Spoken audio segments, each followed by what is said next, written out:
Welcome to a brand new episode of Hawk Talk. Along with our sister program at Red Hawk News, we will continue to take you deeper into the world of ACIT with special features, interviews, and a few other surprises. I'm Victoria Tricasio, and today we're presenting yet another holiday special, this time with a Valentine's Day twist. Stay tuned for a short video essay and a new recipe on cooking it up, and a check-in with a most beloved stage manager at ACIT.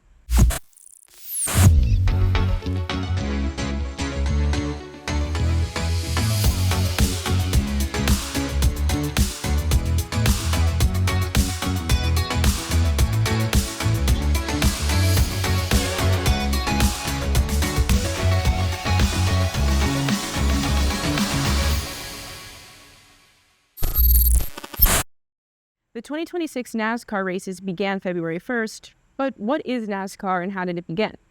The history of the sport is truly fascinating. Josh Breckenridge will cruise through the race course. The National Association for Stock Car Auto Racing, or NASCAR for short, is the largest and most popular motorsport in the USA. On average, 2 million people watch race either in person or on TV.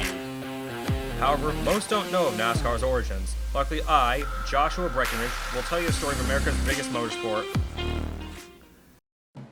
NASCAR's origins trace back to the Prohibition era, where after the laws against alcohol were lifted, moonshine riders were looking for a place to drive their souped-up cars.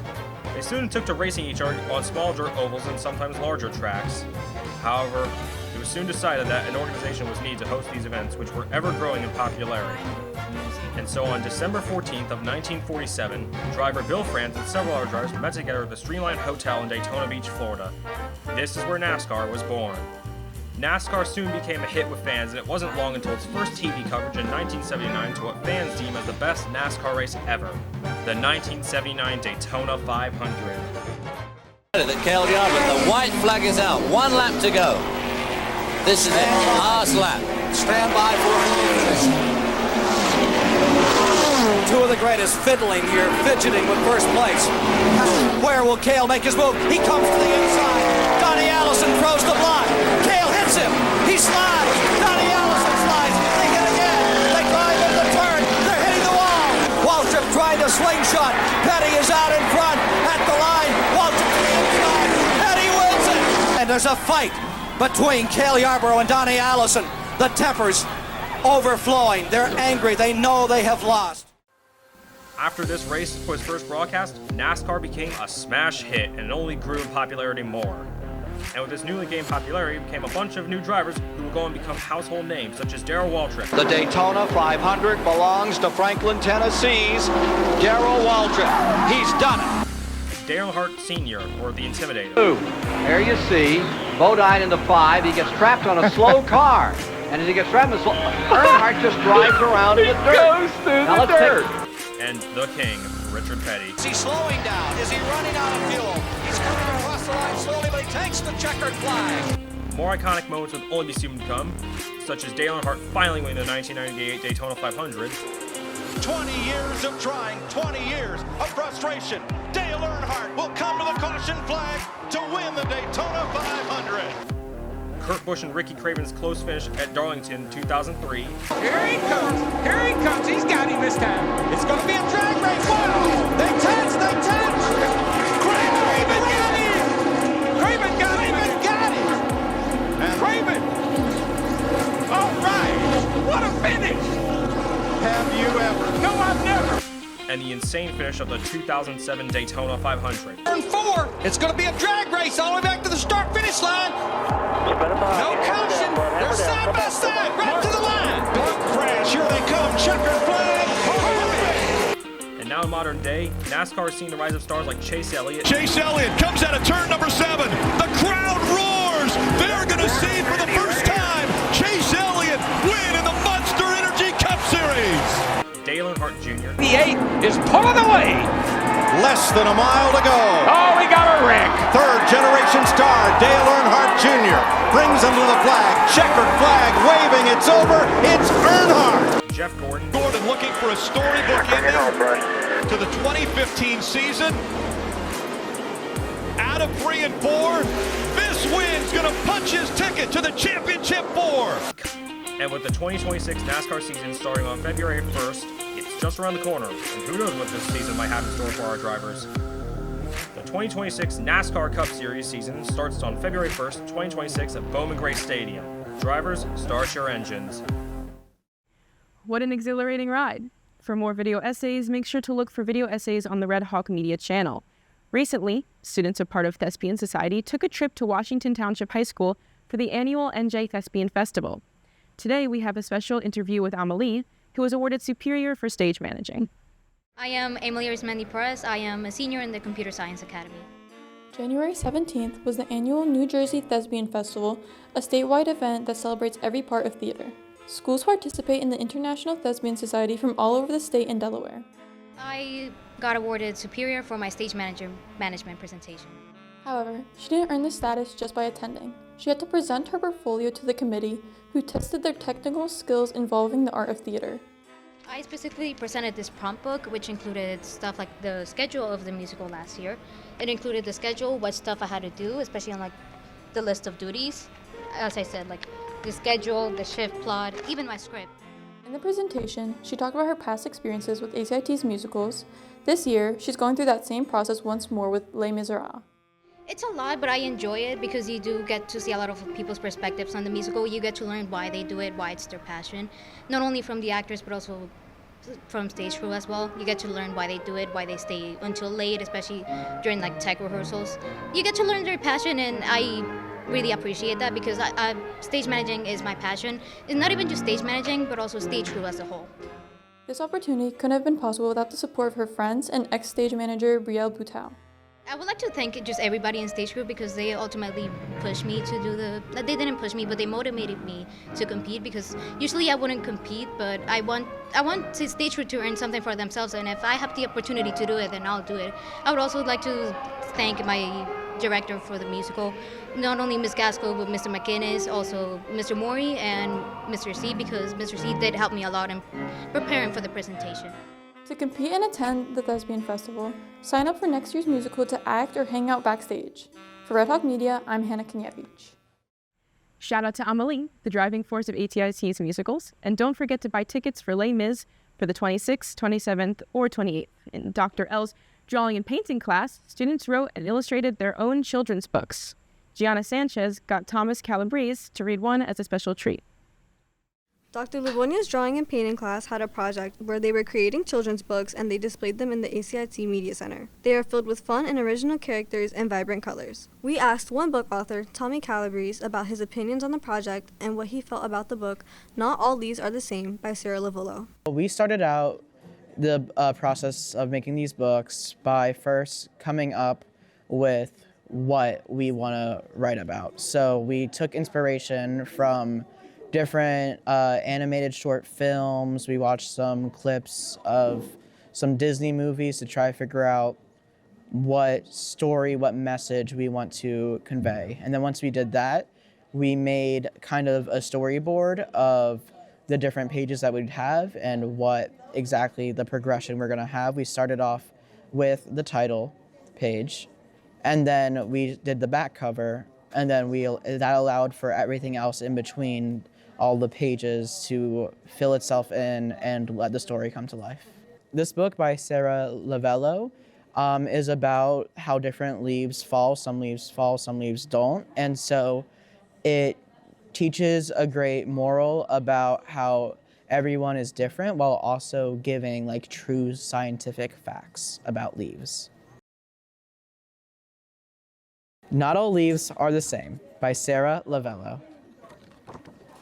This is Oki. Hi. And this is Palmy. Hello.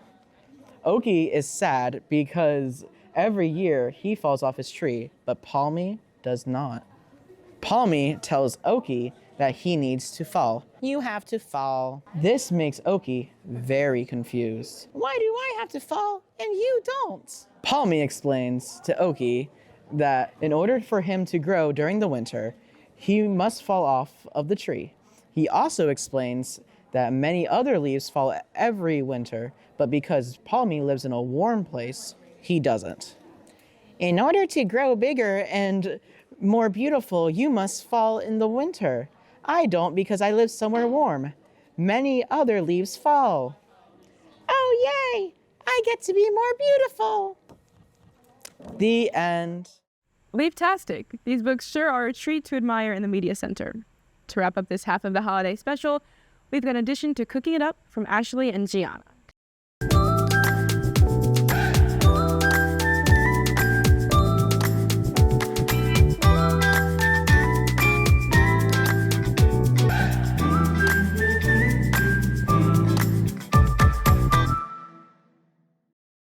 Hey guys, welcome to Cooking It Up. I'm Gianna and I'm here with Ashley, and today we are going to making Laura Jean's famous cherry turnovers from To All the Boys I Loved Before. Let's get into it, guys. Okay, so we're going to need 1 cup of flour, okay? We are going to need a whole stick of butter. Because why is there 2 bags over the sugar? We need a pinch of sugar. That's why there's 2 bags over the sugar. Everything I just showed you is meant for the dough. Now we're gonna move to the cherry filling. We are going to need 4 tablespoons of sugar, 1 tablespoon of cornstarch. I got my maizena. It's the same thing. And some lemon juice. And of course, the cherries. Now, after we assemble everything, we're gonna put 1 egg and we're gonna brush it over top. We're gonna pop it into the oven at 356 degrees for about 20 minutes. Let's start making it. So to start, we need 1 cup of flour. We don't have a cup, we have 1/2 cup, so we need 2 of these. We have a colador, or a strainer? Strainer. Is that correct? I don't know if that's the correct translation for this. I think it is. Plop. Necesitamos una cosa entera de mantequilla. Did y'all understand that? I would hope La so. mantequilla. El butter.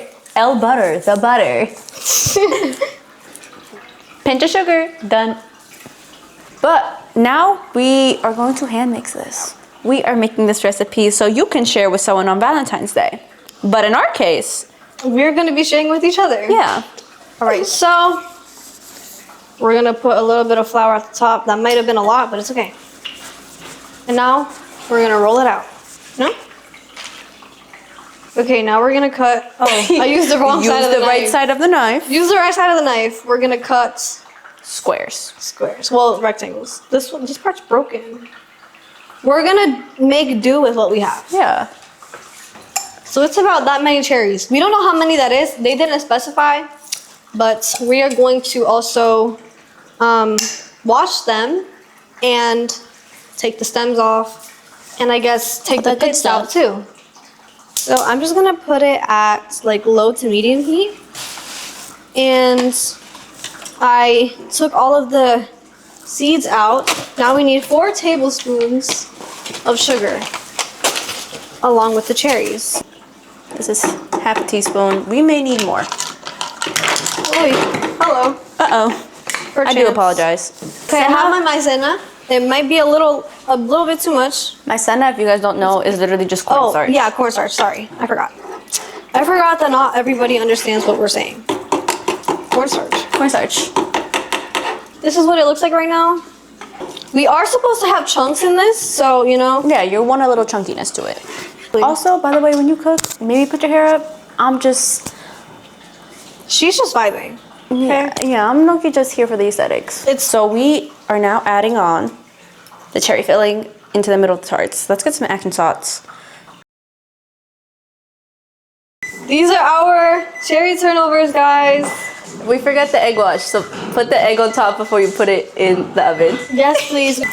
Oh, they actually feel pretty soft. Okay, guys, we're gonna try one real quick. 2.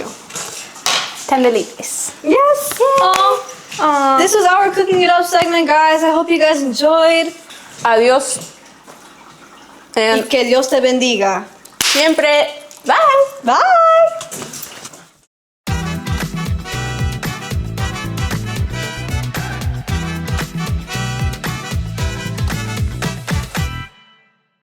Scrummy yummy yum yum. What a great recipe.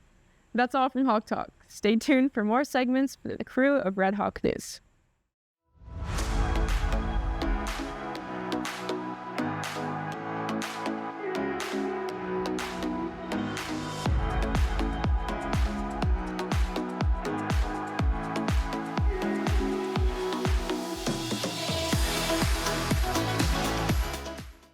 Attention ACIT students and staff. Don't forget, 2025 to 2026 yearbooks are now on sale. Get them before the deadline of February 20th for only $90. Scan the QR codes to order your yearbooks and ads now. You can also order your yearbook at www.jostens.com. Don't forget these memories and order one now.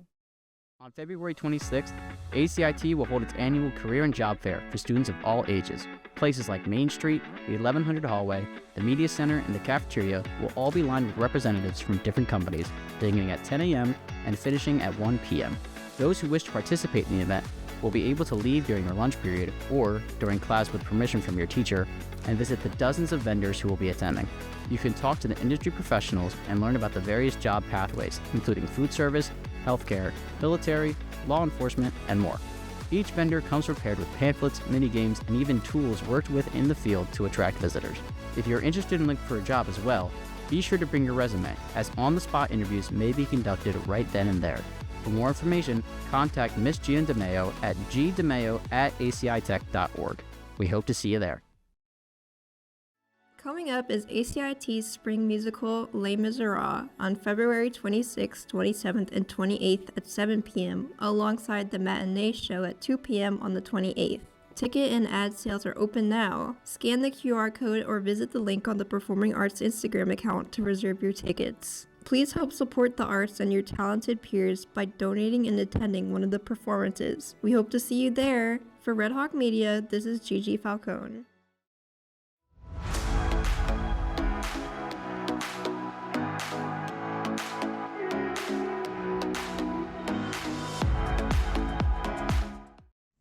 Welcome back to the Red Hawk News portion of this holiday special. I'm Iveta Svidas. And I'm Hannah Kanievich. The talent show was on January 16th, and boy oh boy were there some showstoppers this year. Kaz had the chance of interviewing two talented individuals about their experience in the show. Let's hear what they have to say. This year's talent show was a great success. There were many diverse performances, such as Crazy, a poem recited and acted by Naziah Frazier, a contemporary dance by Adriana Salem, and even an a cappella performance titled Pitch Imperfect, performed by 10 seniors and 1 junior. It's a show that anyone can audition for, even if it's a little scary. Getting up and performing your heart out is an awesome feeling. I did like a praise dance. There's a lot of instruments that you can use, and I chose to do worship fans, which are my favorite ones to perform. My dance group, they're like extremely supportive of me because I'm like the youngest. They were like, Amy, you have to do it. Please, Amy, come on, you have to do it. And I was just like, okay. It was like something different that I've never done before. I did perform Like Jenny by Jenny. I love her and I love her solo work. I've been admiring her for like a year, and that's what led up to me doing her song for my act. Performing can feel like your worst nightmare, but these performers have shown how much of a thrill it can be. I've been like praise dancing since 3rd grade, and we perform all the time, so it's like very natural for me. I was actually more nervous during practice, but once like I actually performed like on the day of, I was just having really a lot of fun. Seeing all of the other like performances like really hyped me up to like do really good. It's my 2nd time. I'm returning for the 2nd time this year. I was in a duo with one of my friends. We did The Greatest Show from The Greatest Showman last year. I was just really nervous to be back because I love performing, but I'm not used to it. So my 2nd time, it felt really good to like perform again. Everyone has a talent they can show to the world. Even if it's not your typical singing or dancing, it's all about the effort you make to stand out. It was a really good experience just to like display what you can do, you know, to try new things. And even though if I didn't really know anybody personally, it was just fun to like watch and like see what everybody's capable of. I would definitely recommend it, and I will be back next year.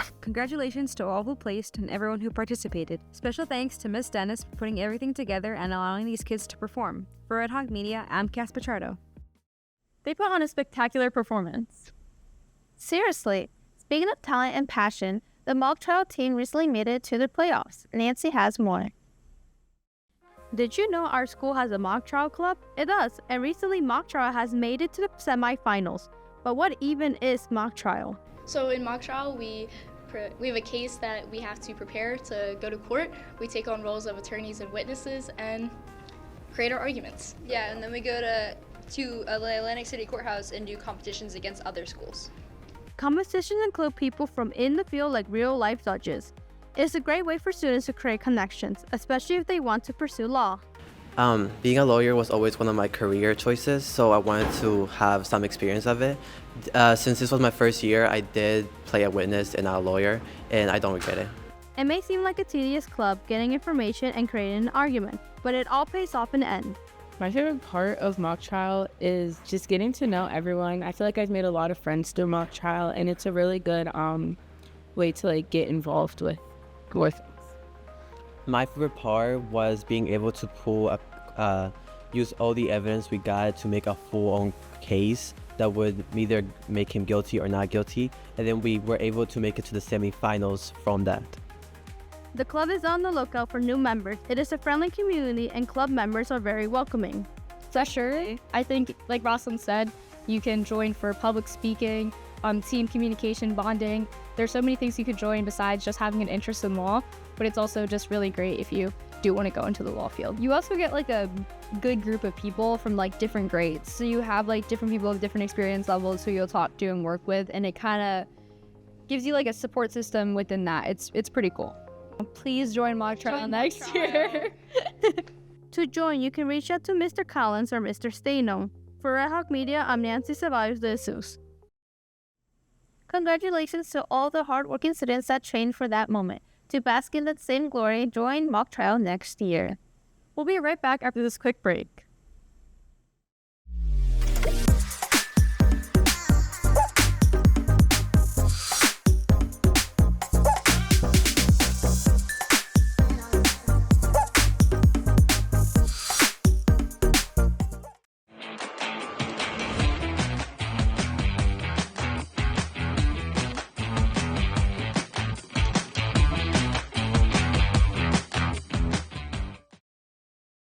Welcome back.